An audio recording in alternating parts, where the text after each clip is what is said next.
ஒன்று ஒரு குழந்தைகிட்ட யாருக்கிட்டையும் நான் வந்து கேட்டேன், கமல் யாரு தெரியுமாமா, பிக் பாஸ் ஆங்கர் தானே அப்படின்னு. காலவந்தானில் கிட்டத்தட்ட அந்த கிராஃபிக்ஸ் காட்சிகள்லாம் இருக்கு இல்லையா, ரத்தம் தெரிக்கும் மனிஷா கோயிரால் கொல்லப்படுற காட்சி நிறைய. அப்பெல்லாம் நம்ம பொம்மை படம் எடுத்து வச்சிருக்காரு கமல் அப்படின்னு சொல்லி கிண்டல் பண்ணி அந்த படத்தை வந்து டிசாஸ்டர் ஆகிட்டோம்.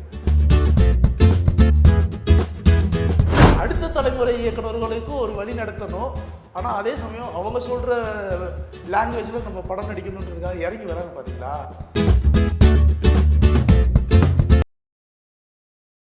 வணக்கம். இன்றைய சந்திப்பில் நம்முடன் இணைந்திருப்பவர் சினிமா விமர்சகர் உசிலை சிவபாலன் அவர்கள். வணக்கம். வணக்கம் சார். கமலுடைய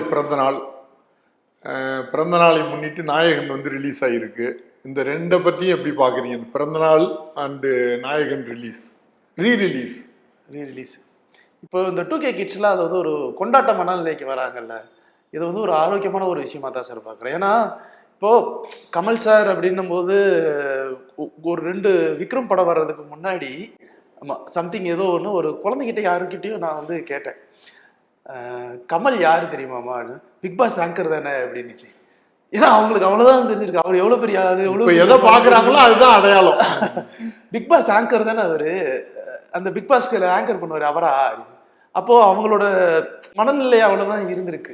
ஸோ இப்போ நம்ம அவங்க கிட்டலாம் வேறு வழி இல்லாமல் சில விஷயங்களை ஃபீட் பண்ண வேண்டியது இருக்குது அப்படின்னும் போது அதை எப்படி ஃபீட் பண்ணுறது அப்படின்னா, இந்த படத்தின் அவர் எவ்வளோ பெரிய மனிதர், என்ன மாதிரியான படங்கள்லாம் பண்ணியிருக்காரு, இந்த திரைத்துறைக்கு எந்த அளவுக்குலாம் ஒரு பெரிய பங்களிப்பு கொடுத்துருக்காரு அப்படிங்கிற ஒரு விஷயத்த ஏதாவது ஒன்று சொல்லணும்ல. ஒரு பணம் சோத்துக்கு ஒரு சோறு பதங்கிற மாதிரி தான் இன்னைக்கு இந்த நாயகன் படம் வந்து கமல் சாரோட வாழ்க்கையிலேயே நம்ம பிரிச்சே பேசலாம் சார்.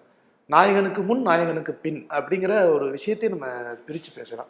ஏன்னா அதுக்கு முன்னாடி வரைக்குமே வணிக ரீதியான சினிமாவும் சரி, அதே மாதிரி அப்பப்போக்கு ஒரு சில நல்ல படங்களும் அந்த மாதிரி தான் ஓடிக்கிட்டு இருந்தது. இது எல்லாமே நாயகன் வந்ததுக்கப்புறம் கல்ட்டு கிளாசிக்கல், அதுக்கப்புறம் ஃபியூச்சரிஸ்டிக்காக அடுத்து என்ன பண்ணுறது அப்படிங்கிற ஒரு விஷயத்தில் கமல் சார் ரொம்பவே முக்கியத்துவம் கொடுக்க ஆரம்பித்தார். அதே மாதிரி அவருடைய அந்த நடிப்பு இருக்குது இல்லையா, 6 வயசில் தூத்துக்குடியிலேருந்து கிளம்புற ஒருத்தவர் 60 வயசுல கடைசியில் எப்படி இறக்குறாரு, அதுக்கு இடையில நடந்த அவருடைய வாழ்க்கை, அந்த வாழ்க்கையை தாண்டி ஒரு கேங்ஸ்டர் லைஃபு, அதை எப்படி அவங்க உள்ளே இறங்குறா அப்படிங்கிற ஒரு விஷயம் இருக்குல்ல. இன்னைக்கு பல படங்களுக்கு வந்து அச்சாணி போட்டது அந்த நாயகன் படம். ஸோ அதை வந்து பார்க்கும்போது அவங்களுக்கு புரிஞ்சிருக்கும். இல்லை, 37 ஆண்டுகளுக்கு பிறகு அந்த படங்கள் வெளிவருது. வேற எந்த படத்தையும் ரிலீஸ் பண்ணாமல் நாயகனை ஏன் ரிலீஸ் பண்ணுறாங்க? மெயின் ரீசன் தான் சார். அதாவது மெயின் ரீசன் என்னன்னா, இப்போ தக் லைஃப் பார்த்தீங்களா, தக் லைஃப் வந்து அந்த நாயகன் கமல் அந்த ஒரு லுக்கு இருக்கும். அவருக்கும் அந்த சரண்யா மேம் அவங்க அந்த லவ் போர்ஷன்ஸ்லாம் பார்த்தீங்கன்னா ஒரு மாதிரியான ஒரு வித்தியாசமான ஒரு லுக்கில் இருப்பார், செம்ம ஸ்டைலிஷாக இருப்பார். ஸோ அந்த ஒரு லுக்கு இப்போ மேட்ச் ஆகும்.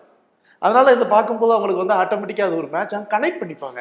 ஏன் தக் லைஃப்பில் வந்து அந்த ஒரு 30 வயசு டிஏஜிங் பண்ணி அந்த 30 வயசு கமல்ஹாசனை கொண்டு வந்தாங்க அப்படிங்கிறதுக்கும் இதையும் வந்து ஈஸியாக கனெக்ட் பண்ணிடுவாங்க. இது முதல் பாயிண்ட். அண்ட் 2வது பாயிண்ட் வந்து என்னன்னா, நாயகன் வந்து இந்தியாவே கொண்டாடின படம். ஃபஸ்ட்டு தமிழ் எடுக்கிறாங்க, ஹிட் அடிக்குது.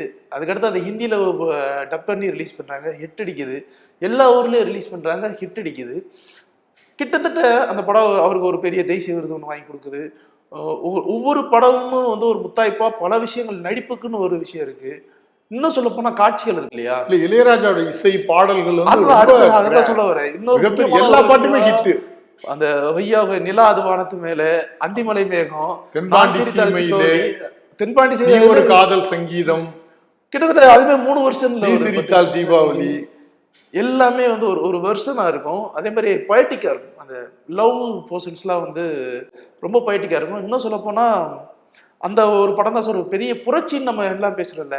அந்த படம் பண்ற ஒரு மிகப்பெரிய புரட்சி என்னன்னா, சரண்யாவும் உள்ள அங்க ஒரு விபச்சார விடுதியில அங்க இருக்கிற ஒருத்தவங்க தான், மும்பையில் அது சகஜமான வரும். அங்க கமல் சார் போறாரு, நான் பரீட்சைக்கு படிக்கணும், ஏன்னா கொஞ்சம் சீக்கிரமா விட்டுற முடியுமா அப்படின்னும் போது, படிக்கிறியா நீ அப்படின்னு. 1 மணிக்கு விட்டுற முடியுமா? 1 மணிக்குள்ள. ஆமா, படிக்கிறியா நீ அப்படின்னு. ஆமா அப்படின் போது, படி அப்படின்னு சொல்லிட்டு படிக்க விட்டுட்டு போயிடுவாரு. கடைசியில் கல்யாணமே பண்ணிடுவாரு. இதுதான் ஆக்சுவலா உண்மையான ஒரு புரட்சி இல்லையா? எதுவுமே இல்லாம இருக்கும் அப்படி அந்த காட்சிகள். நீ திரும்ப அன்னைக்கு பரீட்சை எழுதுனில, எப்படி எழுதுன அப்படின்னும் போது, அழுதுருவேன், அழு நல்லா அழு. அந்த டயலாக்ஸ்லாம் கொஞ்சம் வித்தியாசமா இருக்கும். எல்லாரும் ஏன் வசனம், ஆமா ஏன் அழுகுறீங்க அப்படின்னு, நல்லா அப்படிங்கிற அப்படியே அந்த ஒரு ஷார்ட் ஒரு மோடு இருக்கும் பாருங்க, அப்படியே அந்த புறா பறக்கிறது இதில் வருது, திடீர்னு கோயிலில் வச்சு தாலி கட்டி கல்யாணம் பண்ணுறது, அதெல்லாம் கட்டு கட்டு கட்டு கட்டுன்னு போகும். ஆனால் அவ்வளோ ரிதமிக்கா அது இருக்கும். இதெல்லாம் வந்து இன்னைக்கு இருக்கிற அந்த 2K கிட்ஸ் எல்லாம் கொண்டாடணும். அதுக்காகவாவது இந்த படம் ஒரு ஸ்பெஷல். கமலோட பிறந்தநாளை கொண்டாடுகிற அந்த நேரத்தில் அவரோட கேரியரை நீங்கள் எப்படி பார்க்குறீங்க? அவர் ஒரு சிறுவனா களத்தூர் கண்ணம்மாவிலேருந்து பயணிச்சு வந்துக்கிட்டே இருக்கிறாரு. கமல் சார் என்னை பொறுத்த வரைக்கும் ஒரு தீர்க்க தரிசி சார். சினிமாவை பொறுத்த வரைக்கும் அதாவது ஒரு விஷயம் இருக்கு இல்லையா, அந்த ஒரு விஷயம் இதுதான் அப்படின்னு சொல்லி மக்களுக்கு பிடிக்கும் அப்படின்னு அவர் என்னைக்குமே பண்ணார். அவர் வந்து எனக்கு பிடிச்சிருக்கு நான் ஒன்று பண்ணுறேன், அது மக்களுக்கும் பிடிக்கும் அப்படின்ற ஒரு நம்பிக்கையில் ஒரு பண்ணுறாரு. பட் அவருக்கு பிடிச்சுன்னு பண்ணுற ஒரு விஷயம் அப்போ எத்தனை பேருக்கு பிடிக்குங்கிறது ஒரு பெரிய கேள்விக்குறியாக இருக்கும். ஆனால் அவர் பண்ணுற ஒரு விஷயம் நீர் ஒரு பெரிய ஜீனியஸியா அப்படிங்கிறத நம்ம ஒரு 5 வருஷம் 10 வருஷம் கழித்து அவரை கொண்டாடுவோம். என்னை பொறுத்த வரைக்கும் அவர் வந்து ஒரு பெரிய தீர்க்கதரிசி. இன்னும் ரொம்ப முக்கியமாக சொல்லணும் அப்படின்னா, இப்போ ஒவ்வொரு படங்களுமே இருக்கு இல்லையா, இன்னைக்கு ஏன் நம்ம வந்து குணாவை கொண்டாடுறோம், அன்னைக்கு ஏன் கொண்டாட தவறினோம். இன்னும் சொல்ல போனா மஞ்சுமேல் பாய்ஸ் வந்து தான் அதை ஞாபகப்படுத்த வேண்டி இருக்கு. ஆமா, மகாநதியெல்லாம் ஒரு அருமையான படம் சார். அதுலயும் அந்த ப்ரீ கிளைமேக்ஸ்ல சுகன்யாட்ட உட்காந்து ஒரு அழுகிற காட்சி ஒன்று இருக்கும். அங்க ப்ராஸ்டியூஷன்லேருந்து எல்லாத்தையும் கூட்டிட்டு வந்து உட்காந்து அவங்க பேசுவாங்க. பேசும்போது வந்து கெட்ட வார்த்தையில திட்டி எத்தனை பேரோட வருவீங்க அப்படின்னு சொல்லிட்டு பார்த்த அடுத்த செகண்ட் அழுவாரு. நம்மளை பார்க்கும்போது நமக்கு கண்ணில் கண்ணீர் தண்ணி வரும். அந்த அழுகையெல்லாம் வேற யாரும் எந்த ஒரு நடிகராலும் கொடுக்க முடியாது. இன்னும் சொல்ல போனா அந்த காட்சி இருக்கு இல்லையா, அந்த காட்சியை பார்த்து தான் ஹாலிவுட் டைரக்டர் ஒருத்தர் பயங்கரமா இன்ஸ்பயர் ஆகி இதை நம்ம ஏன் ஒரு ஆக்ஷன் பேட்டர்ன்ல எடுக்கக்கூடாது அப்படின்னு சொல்லிட்டு அதுக்கப்புறம் வந்து அவர் வந்து ஏதோ ஒரு இதில் போயிருக்கு, அவார்டு ஃபங்க்ஷன்ல இதுலேயே போயிருக்கு, அதை பார்த்து இன்ஸ்பயர் ஆகி அவர் ஒரு படம் பண்ணுறாரு. அந்த படம் வந்து அதுக்கப்புறம் ஹாலிவுட்டில் வந்து ஒரு பெரிய ட்ரெண்ட் செட்டிங்கே உருவாக்குச்சு. அந்த படத்துடைய பெயர் டேக்கர். அந்த படத்தில் தான் 18 வயசு பொண்ணு 18 மேஜர் ஆகக்கூடிய அந்த பெண்ணை வந்து அங்கே போய் இது பண்ணுறதுக்கு காரணம் இது அப்பா போய் எப்படி போய் காப்பாற்றி கூட்டிகிட்டு வர்றாரு. மகாநதிலையும் இதே தான், அப்பா போய் அந்த பொண்ணை எப்படி காப்பாற்றி கூட்டிட்டு வர்றாரு. இதுலேருந்து இன்ஸ்பயர் ஆகி நான் பண்ண ஒரு விஷயம் தான் இது அப்படின்னு சொல்லிட்டு அதை ஆக்ஷன் பேட்டர்னில் பண்ணியிருப்பார். ஸோ கமல் சார் வந்து நம்ம ரொம்ப சிம்பிளாக ஒரு விஷயத்த கடந்து போயிடும். ஆனால் அவர் சொல்கிற ஒரு விஷயத்த அடுத்தவங்க பார்த்து ரசிக்கிறாங்க இல்லையா. இப்போ ஹாலிவுட் டைரக்டர்ஸ் பார்த்து நம்ம வந்து இங்கே கொண்டாடுறோம்ல, ஆனால் இவரை பார்த்து கொண்டாடுறவங்க எத்தனை பேர். ஆளவந்தான்ல கிட்டத்தட்ட அந்த கிராஃபிக்ஸ் காட்சிகள்லாம் இருக்கு இல்லையா, ரத்தம் தெரிக்கும் மனிஷா கோயிரால கொல்லப்படுற காட்சி நிறைய அப்பெல்லாம் நம்ம பொம்மை படம் எடுத்து வச்சிருக்காரு கமல் அப்படின்னு சொல்லி கிண்டல் பண்ணி அந்த படத்தை வந்து டிசாஸ்டர் ஆக்கிட்டோம்.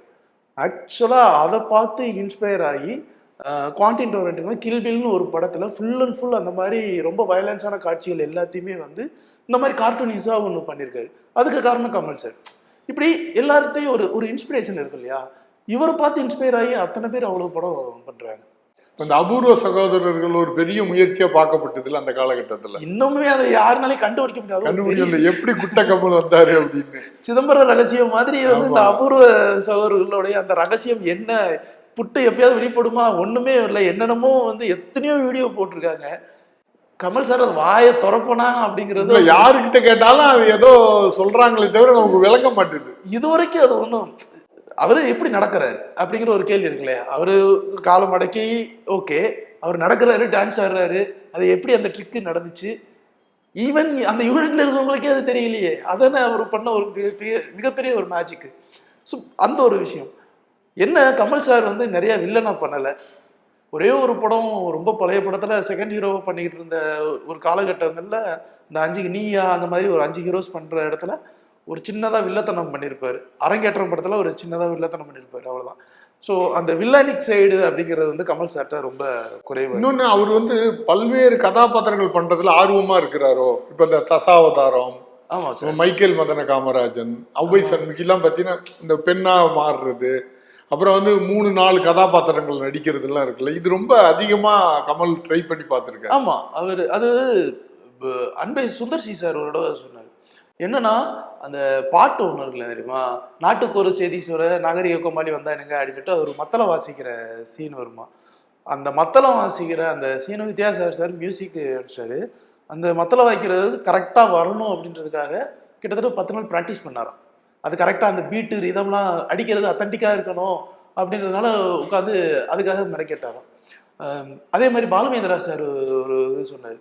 அந்த கிளைமேக்ஸ் காட்சி எல்லாருக்குமே தெரிஞ்ச ஒரு கிளைமேக்ஸ், 3ஆம் பிறையில் ஸ்ரீதேவி அவ்வளோ தூரம் ஸ்கோர் பண்ணிகிட்டே இருப்பாங்க. கிளைமேக்ஸ்ல வந்து கமல் சார் ஸ்கோர் பண்ணிட்டு ஒட்டுமொத்தமா நேஷனல் அவார்டு வாங்கிட்டு ஓடி வந்து அதுல ஒரு மரத்துல அடிபட்டு கீழே கீழே விழுவாரு. விழுகுது. அந்த தந்தி கம்பத்துல. அதுதான் அது வந்து என்னன்னா அந்த அடிபட்டு கீழே விழுகிறது இது எதுவுமே வந்து அவர் சார் வந்து நீங்க ப்ளே பண்ணுங்க அப்படின்னு தான் அவர் சொல்லியிருக்காரு. இதுக்கப்புறம் கமல் சார் வந்து அதை இம்ப்ரூவைஸ் பண்ணி அதே மாதிரி அந்த அழுதெல்லாம் வந்து ரியல் அப்போ இது கிளிசரின்லாம் போடவே இல்லையா, அவரே உண்மையாவே அழுதாராம். இன்னும் சொல்ல போனா அங்க முடிச்சுட்டு ஷார்ட் முடிச்சுட்டு ஸ்ரீதேவி மேம் வந்து வெளியில வந்து உட்காந்து அழுதாங்களாம். அந்த அளவுக்கு வந்து அவருடைய அந்த தத்ரூபமான நடிப்பு இருக்கு இல்லையா, அந்த நடிப்பு வந்து ஒரு மாதிரி மெச்சூர்டா இருந்துச்சு. அதுலயும் இன்னும் சொல்ல போனா அதுல கமல் சார் சொன்னாராம், இந்த படத்துல கண்டிப்பா ஸ்ரீதேவிக்கு ஒரு நேஷனல் அவார்டு கிடைக்கும் அப்படின்னு சொல்லி சொன்னாராம். நான் வந்து சண்டே இந்தியன் ஒரு பத்திரிகையில் ஒர்க் பண்ணும்போது 4 மணி நேரம் பேட்டி எடுத்திருக்கோம். 50 ஆண்டுகள் 50 கேள்விகள். அப்ப 4 மணி நேரம் பேசியிருக்காரு. அப்ப வந்து ஸ்ரீதேவியோட அதிகமான படங்கள்ல நடிச்சிருக்காரு. அதை பத்தி நாங்க கேட்டோம். அப்ப வந்து அவர் என்ன சொன்னாருன்னா, ஒரு அத்தை பொண்ணு மாதிரி தான் இருப்பாங்க அவங்க, ஒரு மாமா பொண்ணு அத்தை பொண்ணு மாதிரி தான் ஃபீலிங்ல நாங்க இருப்போம், நடிப்போம், வருவோம், பேசுவோம் அப்படின்னு சொன்னாரு. அதுதான் அந்த மாதிரி தான் அப்படி இருந்தவர் சார். அது அடிச்சுட்டு அதுக்கப்புறம் வந்து அவர் சொன்னார், இல்ல ஸ்ரீதேவிக்கு இதுல அவார்டு கிடைக்கும் அப்படின்னா நீ வேணா பாரு கமல் உனக்கு தான் கிடைக்கும் அப்படின்னு சொல்லி முடிச்சுட்டு போனோம். கடைசியில பார்த்தா 3ஆம் பிறகு ஃபர்ஸ்ட் நேஷனல் அவார்டு. இது எதுக்குன்னா அவருடைய நடிப்பு இருக்கு இல்லையா, அவர் அதே மாதிரி இந்த டைரக்டர்னு பார்த்துல அவர் என்னைக்குமே படம் பண்ணலை. பெரிய பட்ஜெட்டு ஹை எண்ட் ப்ரொஃபைலு இவங்களுக்கு தான் பண்ணணும் அப்படின்னு அவர் பண்ணவில்லை. பாலுமேந்திரா சாருக்கு பண்ணிக்கிட்டு இருக்க அதே டயத்துலேயே பாரதி ராஜா சாருக்கும் ஒரு படம் பண்ணுறாரு. ஃபர்ஸ்ட் டைம் வந்து ஒரு பெரிய ஹீரோ கோமணத்தோட வந்து நிற்கிறாரு. சப்பானி அப்படிங்கிற ஒரு கதாபாத்திரத்தை ஒன்று உள்ள வைக்கிறாரு. யாருன்னா எந்த ஒரு பெரிய ஹீரோ பண்ணுவாங்க, எல்லாத்தையும் உடைக்கிறாரு. யார் கோவணம் கட்டுவாங்க, எல்லாத்தையும் உடைக்கிறாரு, சுக்குநூறா உடைக்கிறாரு. சின்னசாமி அப்படிங்கிற ஒரு இயக்குனர், அதுக்கப்புறம் இயக்குனர் எம்மையும் பாரதி ராஜா அப்படிங்கிறதுக்கு அந்த இடத்துல விதை தூங்குறது அவர்.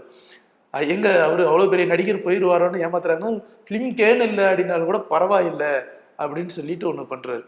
இந்த மாதிரி அவர் திரைத்துறையோடைய அந்த பங்களிப்பு இருக்கு இல்லையா, அதோடைய அர்ப்பணிப்பு இருக்கு இல்லையா, அவரை இன்னும் ஒரு நல்ல பாடலாசிரியராக தான் நம்ம இன்னும் கொண்டாடாம இருக்கோம். ஆனா அவர் சூப்பரா பாடல்லாம் எழுதியிருக்காரு, நிறைய பாடல்கள் பாடலே பாடிட்டாரு. ஆமா, ரீசெண்டா அந்த மெய்யழகன் யாரோ இவர் யாரோ அப்படிங்கிற பாடல் வந்து கேட்கும் போதெல்லாம் ரொம்ப இதா இருக்கு, மெஸ்மரைசிங்கான வாய்ஸ்.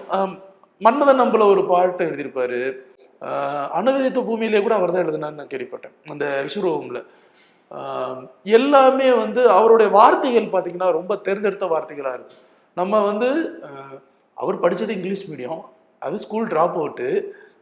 ஆனா அவர் பாத்தீங்கன்னா அவருடைய வார்த்தைகள் எல்லாமே தேர்ந்தெடுத்த தமிழ் லிட்ரேச்சர் ஒரு ஸ்டடி பண்றது இருக்குல்ல, அது வெளிப்படும் அவர்கிட்ட.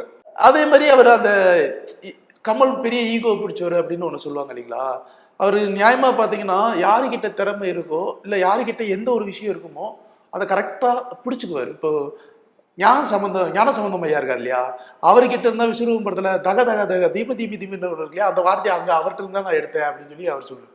எதுக்கு எது சொல்றோம்னா, யாருக்கிட்ட எங்க அந்த திறமை இருக்கோ அந்த திறமைய முழுசா கரெக்டா யூஸ் பண்ணிக்கிற ஒரே மனிதர் கமல் அவர்கள். இன்னொன்னு, ஒரு 50-60 ஆண்டுகள் கழிச்சும் அவங்க இன்னமும் லைவ்லியா சினிமாவில் இயங்குறது இருக்குல்ல, ரஜினி கமல் 2 பேருமே, அது ரொம்ப ஒரு வினோதமான ஒரு ஆச்சரியகரமான ஒரு விஷயம். நிறைய கத்துக்க இன்னமும் அவங்க வந்து புது சினிமா அடுத்தது எப்ப ரிலீஸ் ஆகுங்கிற அந்த காலகட்டத்துல பரபரப்பா இயங்கிட்டே இருக்காங்க. இல்ல கொஞ்சம் யோசிச்சு பாருங்க, அவங்க 2 பேரும் கேபி சார் ஒரு பெரிய இயக்குனர், எனக்கு அந்த டைமென்ஷனை பார்க்கும்போதே புதுசா இருக்கு. கேபி சார் ஒரு பெரிய இயக்குனர்கிட்ட 2 பேரும் போறாங்க. 2 பேருமே அதுக்கு அடுத்து வர புது இயக்குனர்கள் பல பேருக்கு வாய்ப்பு கொடுக்குறாங்க. இப்போ பார்த்தீங்கன்னா பாரதி ராஜா சார் ஃபர்ஸ்ட் படம் 16 வயதிலே கமல் சார், ரஜினி சார், பாலுமேந்திரா சாருக்கு அதே மாதிரி கோகிலா படத்துல அங்க கமல் சார் மோகன் 2 பேரும் நடிக்கிறாங்க. இப்போ மணி சாருக்கு எடுத்துக்கோங்க, நாயகன் ஒன்று.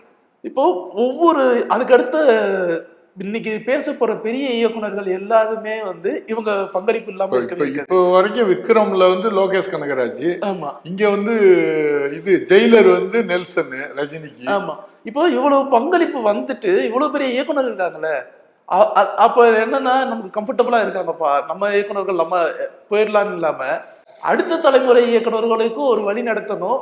ஆனா அதே சமயம் அவங்க சொல்ற லாங்குவேஜ்ல நம்ம படம் நடிக்கணுன்றதுக்காக இறங்கி வராங்க. பாத்தீங்களா, இது வந்து எத்தனை பேரால கத்துக்க முடியும் அப்படிங்கிறது இன்னொன்று விஷயம் வந்து இப்போ ரீசெண்டாக அமெரிக்கா போயிட்டு ஏஐ பற்றி கற்றுக்கிட்டு வந்திருக்காரு கமல். இப்போ அடுத்த படத்தில் அதோடைய அந்த பாதிப்போ அதோடைய ஒரு இதோ இருக்கும் அந்த படத்தில். ஆமா, அன்பறிவு படத்துல கிட்டத்தட்ட ஒரு டெக்னாலஜி பேஸ்டு தான். அந்த technology based full and full short டேர்ம்ல முடிக்கிற ஐடியாவில் இருக்காங்க. அது ஏஐ பேஸ்டு தான் அப்படின்றதுக்காக தான் அது படிச்சதா கேள்விப்பட்டேன். எப்படி இருந்தாலும் கமல் சார் ஒரு அஃபிஷியல் அனௌன்ஸ்மெண்ட் கொடுப்பாரு. அன்பறிவு அந்த ப்ராஜெக்ட் மேக்ஸிமம் எல்லாமே வந்து ஒர்க் அவுட் ஆகிட்டு இருக்கு அப்படின்றது தான் கேள்விப்பட்டோம். இந்த எலெக்ஷன் டைம் பண்ணி கொஞ்ச நாள் ஆரம்பிக்க போகுது, அதுக்கப்புறம் ஃபுல் ஃபிளெஜ்டாக அதை முடிப்பாங்க அப்படின்னு எதிர்பார்க்கலாம். மீண்டும் பேசுவோம். நன்றி, வணக்கம்.